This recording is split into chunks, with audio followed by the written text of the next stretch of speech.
बगन के इलाके में नामालूम शरपसंदों की सरकारी गाड़ियों पर फायरिंग। डिप्टी कमिश्नर कुरम जख्मी। जावेद महसूद को सर्जरी के बाद सीएमएच टल से हेलीकॉप्टर के जरिए सीएमएच पेशावर मुंतकिल कर दिया गया। डिप्टी कमिश्नर को 3 गोलियां लगी, हालत खतरे से बाहर है।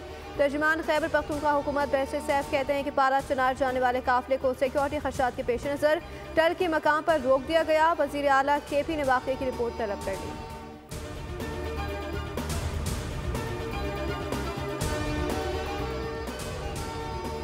कराची पोर्ट पर ट्रांसपोर्टर्स की जानिब से एहतजाज। गुलबाई, माड़ीपुर, नेटी जेटी पुल के अतराफ बदतरीन ट्रैफिक जाम। हसन स्क्वायर, ईसा नगरी पर भी ट्रैफिक जाम।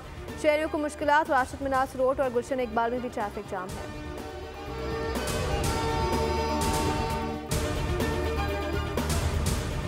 तकसीम करो और राज करो की पॉलिसी पर अमल किया जा रहा है। कराची और लाड़काना के इंटरमीडिएट के नताइज किसी चंगेजी सोच का नतीजा है।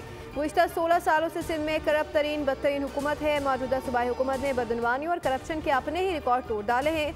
रहनुमा MQM पाकिस्तान फारूक सत्तार कहते हैं इम्तहानात में फीसिस बटोरने के लिए कराची के बच्चों को फेल किया गया। लाड़काना जैसे बोर्ड से पास होने वाले बच्चे दुनिया में क्या करेंगे। और नौजवानों से किताबें छीनकर कलाशनकोफ थमाने वालों के मुंह से तालीम पर भाषण क़यामत की निशानी है। फारूक सत्तार बचकाना झूठ बोल रहे हैं। सिंध हुकूमत की तर्जुमान सादिया जावेद का फारूक सत्तार की प्रेस कॉन्फ्रेंस पर रद्द-ए-अमल कहा। फारूक सत्तार ने आज भी नौजवान नस्ल को अपनी तासुबाना सियासत की ऐनक पहनाने की नाकाम कोशिश की। आज के नौजवान बाशऊर हैं, आपके अल्फाज की हेरा फेरी के झांसे में नहीं आएंगे।